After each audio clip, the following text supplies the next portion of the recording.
working on that too. And of course, the Ebola virus epidemic in Guinea was very much, was very important for our colleagues, and I'll go back to that. Just want to share a couple of ideas concerning the new strategic plan of the Institut Pasteur and its orientation. When Christian Bréchot, our president, took over his mandate 2 years ago, he really decides to reinforce the international cooperation, not only with the international organization, but more importantly with the network of Institut Pasteur, and set a series of actions to really reinforce the capacities of this institute and the capacity to collaborate with each other within the network by creating position, creating mixed international units, dedicated real funds and support to this capacity. And I will illustrate a few, which are either programs that we are funding, or a strategy, a coordination mechanisms we're promoting. So among the few programs that we're funding and we're trying to structure is some of them are disease-oriented, I would say, and I will name dengue and fungi, and some of them are larger transversal research programs. I already mentioned the interaction between microbiota and infectious disease. There is a program on microbiota and neuroscience, as well as a very big input on vaccinology and vaccine development, and I don't need to explain you how important vaccines are for facing the emerging epidemics, and we're developing several vaccines for emerging epidemics. I'm thinking chikungunya, dengue, Ebola, to name a few. One thing we're doing is we're coordinating, again, in trying to anticipate the next epidemics. We are coordinating a consortia of laboratories of excellence that are dedicated to basically strengthen the preparedness for next epidemics by increasing the knowledge and expertise in basic microbiology and microbial immunity. The idea is to establish a continuum of research between surveillance, detection, and basic analysis of the etiological agents and infected hosts. So the next thing I'll talk about are the research centers. So far, the Institut Pasteur has been organized, I'm going to try to see, with different departments, so let's say 11 departments, and then the network of Institut Pasteur, which are these 33 institutes in the world. What we've decided to do is to create 4 research centers, and the idea of this research center is that they will synergize, coordinate, and stimulate stronger relationship and stronger partnership based on collaborative projects, but also on tools, instruments, and capacity that are dedicated to not only the teams working on on different issues at the Institut Pasteur Paris, but also in the network. And I will just go into a couple of them to demonstrate, to show you the way we work. So the first one, which I think is the most important for today's discussion, is the Center for Global Health Research and Education. And the idea of this center is to promote a global health strategy using state-of-the-art technology to address the most significant public health challenges worldwide, but also to educate and equip the next generation of global health scientists and practitioners.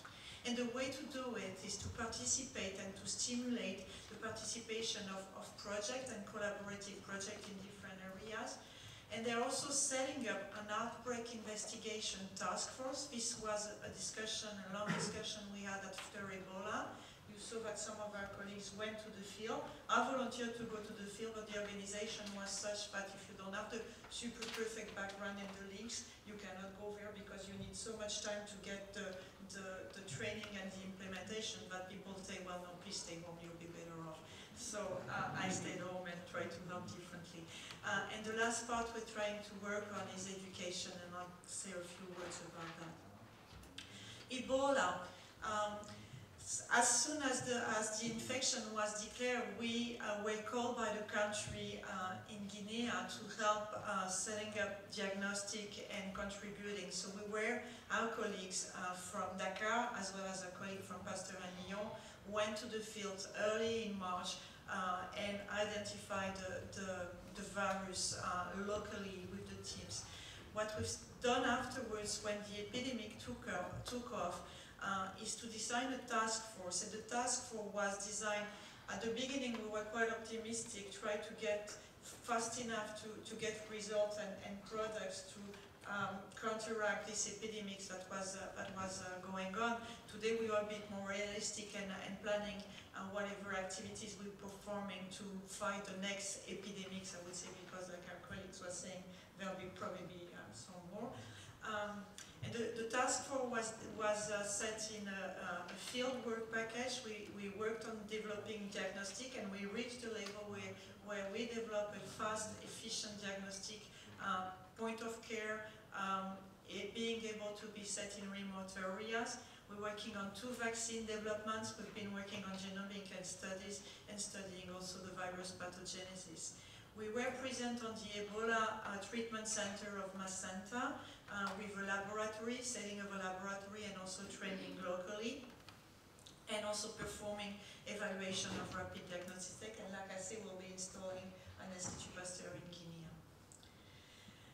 So among the other task force or consortia we set in the Pasteur Institute and the network is a dengue task force. The objective is to bring together all the talents and the skills of the Institute Pasteur researchers that are working on different aspects of dengue, coming from, again, together to jointly develop rapidly innovative therapeutic tools, and this also concerns candidate vaccines, prognostic markers, as well as new vector control strategies. A couple of important projects that are taking place now in the network concern the relationship between nutrition, the microbiome, and of course the infectious disease. And I'm not going to go into very deep detail, just to let you know that 2 projects are really directly working on this aspect. One in Madagascar and Central Africa, and the second one in different countries of the continent. I think for the sake of time, I'll skip the 2 slides, just to let you know that even though it's not formally an emerging epidemic, the antimicrobial resistant component is a very important one, and it's very important for us, and we're trying to set a global network of surveillance on antimicrobial resistance. Same thing for malaria, and especially for the artemisinin-resistant malaria that is occurring at the moment in Asia and might spread to Africa. So I'm going to spend a few minutes to tell you about this outbreak investigation task force that we have decided to set after the epidemic of Ebola. On this map, you can see where the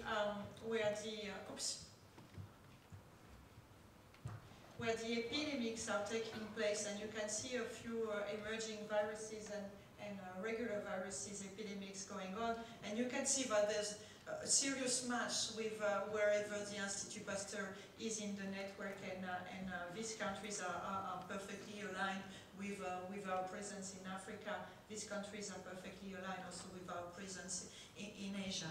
The idea of this, the way we already set in these countries, and when I say we, remember that I talk about the network, the institute, and this institute are all under the leadership or the collaboration with Ministry of Health in the countries, so really it's a country initiative. So we have very solid foundation in the field. We have established relationship with local government, and we are a recognized partner for outbreak investigation. So based on this constant, we have decided to set this outbreak investigation task force, which purpose is to support investigation of emerging and re-emerging pathogens, to understand the emergent and transmission patterns, and limit further spread of in the human population. The aim is to support the local authority at their request for the management and response to outbreaks, and to support also the longer-term epidemiological studies and research in the fields using the data that were gathered during these outbreaks. What we're doing at the moment is we're building a network of outbreak investigation specialists. The idea is to be prepared before the crisis. We'll be training epidemiologists and microbiologists, and we'll also be taking together different capacities, ethicists, legal people, logistics, to really have the institutes being prepared with a rosters of people that can, on demand, very rapidly go get wherever the intervention is. And again, this will have to be, upon request of the countries. We'll do that, of course, in collaboration and strong collaboration with WHO and especially the GOM in WHO. The idea, again, is to facilitate the links between emergency research and longer-term research. Oh yeah, I forgot about that. Another service that I think is very important and setting up at the moment is the Global Health Genomics Center. We've heard a lot about the importance of data, data sharing, data analyzing, bioinformatics, computer, etc., etc. We are very lucky in Paris to have quite efficient technology and quite sequencing. Yet we're complaining all the time that we don't have enough, it's not fast enough, we're not doing enough, and we would like to do more. The idea today is that we're going to not only develop whatever is in Paris, but trying to develop, again, a collaboration and a global framework for reproducible biomedical research, which will take place, again, within the entire network to align the methodology, the protocol, and the different methods of biobanking, data extraction, data storage, data management, and data analysis. And the idea is that the resource will be connected and shared through the IP clouds. Again, for the sake of time, I'll skip this project because I really want to tell you, I'm here all day, so if you want to hear more about this project, you probably, well, give me a minute, sorry, I don't want to skip. We're also working on this very important Healthy Human global project. The idea is that we started with a French project which recruited 1,000 donors, and the idea was to basically do a map of what is an healthy immune status within this cohort. And so I passed that, but the idea now is to develop this Healthy Human project at the global level and bring it to 5 countries with different variable genetics, lifestyle, and environment, and to basically establish a population-specific baseline of measurement to do that, so I can go into more detail.